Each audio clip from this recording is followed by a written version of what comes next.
Ciao a tutti e benvenuti sul nostro canale Y2K Insane Adventure. Io sono Max e non siamo spariti. È qualche settimana che non pubblichiamo video, un po' perché ci siamo presi una pausa insieme a voi, perché in Italia è agosto e sappiamo che comunque molti di voi sono in vacanza e quindi preferiamo tenere alcuni video per le prossime settimane.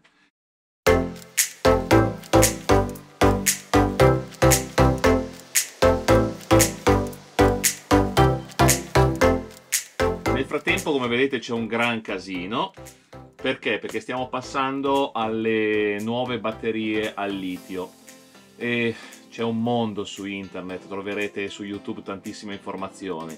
Io non voglio fare un corso o spiegarvi come fare a fare un impianto di batteria al litio per la vostra barca. Voglio fare soltanto dei video in cui vi farò vedere ciò che io andrò a fare. Quindi sarà una mia personale installazione. Sbaglierò tantissimo, ci saranno alcuni di voi che non saranno convinti di quello che sto facendo, però è quello che secondo me, da quello che ho letto, da quello che ho studiato, da quello che ho imparato, sono le cose giuste da fare per la mia barca. In questo momento sapete che a bordo di Y2K ci sono circa 500 Ah di batterie al gel e passeremo alla litio e avremo 600 Ah.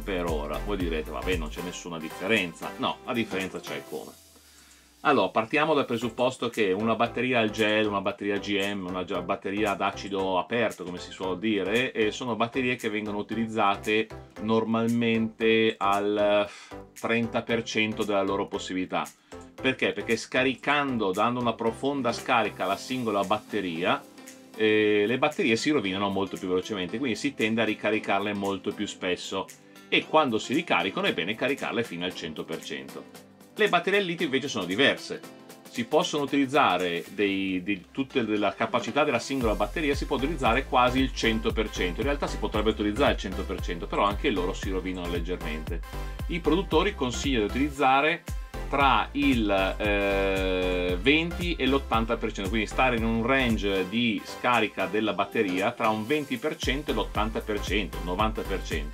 Quindi capite bene che se su 100 A di una batteria tradizionale io posso usare il 30%, il 30% significa 30 Ah, su una batteria al litio ferrofosfato, se io posso utilizzare l'80% o anche il 70% per stare in un range tranquillo, posso usare 70 Ah, quindi posso usare più del doppio di una batteria tradizionale. Ecco perché ci muoveremo verso questa direzione, ma non è soltanto questo. In più c'è anche il peso. Vedete qui davanti a me, vedete una scatola con 4 celle. Queste celle messe in serie, ogni batteria da 3,2 volt, messe in serie faranno una batteria da 12 volt. Se pensate che una batteria da 300 Ah, come questa che sto costruendo, pesa circa 20 kg, capite bene che già anche qui la differenza è abissale, perché per avere 300 Ah con una batteria tradizionale ci vuole circa diciamo per batterie buone 80 kg tranquillamente. Sono 3 batterie da 100 A, ci vuole circa 80 kg, 60 kg se sono batterie un po' più leggerine. Un'altra cosa che mi piace tantissimo di queste batterie è la possibilità di non fare dei cicli completi, cosa che in barca è veramente difficile. Allora, cosa succedeva? Che in barca, quando noi utilizzavamo le nostre batterie, chiunque utilizza le batterie in barca come sul camper, a un certo punto accende tutto, cioè spegne il motore, finisce il vento, finiscono i pannelli solari con il sole, le batterie cominciano a scaricarsi. Il giorno dopo bisogna ricaricarle. Ritornerà il sole, ritornerà il vento, oppure ci sposteremo, quindi accenderemo il motore per ricaricarle. L'ideale sarebbe portarle, come abbiamo detto prima, al 100%, ma non sarà sempre così. Perché per esempio per ciò che ci riguarda, che passiamo tanto tempo all'ancora, passavamo, chissà quando ritorneremo a farlo, passiamo tanto tempo all'ancora, capitano dei giorni nuvoloso e quindi le batterie non si ricaricano al 100%. Allora dovevo accendere il generatore oppure il motore per caricarle. Con queste non è un problema, io posso scendere al 50%, al 40%, poi magari il giorno dopo ho sole e vado al 60%. Quindi il fatto di ciclare, come si diceva come le vecchie batterie, per queste batterie non è assolutamente un problema, quindi è veramente sconvolgente la differenza. Ok, però non sono solo rose e fiori, ci sono anche dei piccoli svantaggi, perché queste batterie sono un poco più delicate delle tradizionali batterie esempio, non gradiscono molto di andare sotto lo zero, ovvero possono funzionare, cioè quindi dare energia quando sono sotto zero, ma non possono essere caricate sotto zero perché altrimenti si rovinerebbero. La stessa cosa è sopra una certa temperatura, non gradiscono lavorare a temperature molto, molto elevate.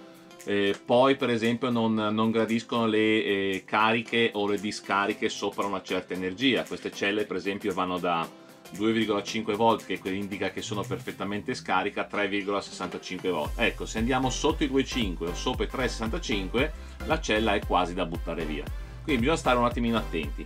Per questo si installano questi accessori che vengono, per quello che vedete qua per esempio, che vengono chiamati BMS, Battery Monitor System. Praticamente sono collegati ad ogni singola cella e gestiscono la sicurezza del pacco batterie. Cioè, se noi scarichiamo sotto una certa soglia o carichiamo sopra un'altra certa soglia di voltaggi, oppure chiediamo più energia di quello che è in grado di dare, o tante altre piccole funzioni che poi andremo a vedere nei prossimi video, il BMS stacca la batteria per proteggerla. Questa è l'ultima spiaggia, non bisogna lavorare sul BMS. Il BMS è l'ultima spiaggia, cioè colui che baderà alla sicurezza delle nostre batterie. Se vogliamo caricare la batteria dobbiamo programmare bene i nostri caricatori solari, energia, vento, energia eolica, energia idrodinamica. Cioè possiamo veramente fare tante cose, però tutto deve essere gestito in modo appropriato, quindi delicatezza di queste batterie. Di batterie al litio ne esistono diversi modelli. Io ho preferito prendere queste batterie singole da 3,2 volt e costruirmi la mia batteria. Spesso troverete in giro anche le classiche batterie già chiuse al litio ferrofosfato. Ecco, io continuo a dire litio ferrofosfato perché batteria al litio è un mondo grandissimo. Ci sono il litio, ioni di litio, vengono chiamate Li-ion, che sono normalmente quelle che trovate sui telefoni cellulari, sui droni, e quelle in barca non sono così sicure. Le litio ferrofosfato, che la sigla è LiFePO4, sono estremamente sicure da tenere in barca perché possono gestire vibrazioni. Se succede qualche cosa non si incendiano, non fanno un pochino di fumo e smettono di funzionare, tutto qua. Stavo dicendo che io mi sono voluto costruire la mia batteria al posto di comprare una classica batteria già pronta, perché preferisco sapere cosa trovo all'interno, sia come batterie che come cavi che come BMS. Ci sono tanti modelli di batterie già pronte, tipo le Battleborn, che sono batterie molto buone, costruite in modo estremamente intelligente, ma costano care. Una 100 Ah ci vuole quasi $900 americani. Se pensate che io per avere 600 Ah, certo da costruire, tra tutto, trasporto, scatola, le batterie, il BMS, eccetera eccetera, ordinato in Cina, trasportato qui in Nuova Zelanda, compreso le spese doganali, abbiamo speso circa $1.600. Capite che la differenza è tantissima. Ok, volevo fare un video breve, ho parlato anche troppo e ci vediamo nei prossimi giorni con la costruzione della batteria fin dall'inizio, da quando siamo andati ad Auckland a ritirarle fino a quando le metteremo in opera, e sperando che tutto vada bene. Attenzione, lo ripeto ancora, questo è come costruirò io la batteria, non è un corso su come farla, ok? Voglio essere molto chiaro con tutti. Ciao ragazzi, alla prossima, e mi raccomando, se vi piace cliccate mi piace sul video, anzi fatelo per favore, mandatemi dei messaggi se volete sapere, avere alcune notizie in più, sapere qualcosa di più, e iscrivetevi al canale se non l'avete ancora fatto. Ciao!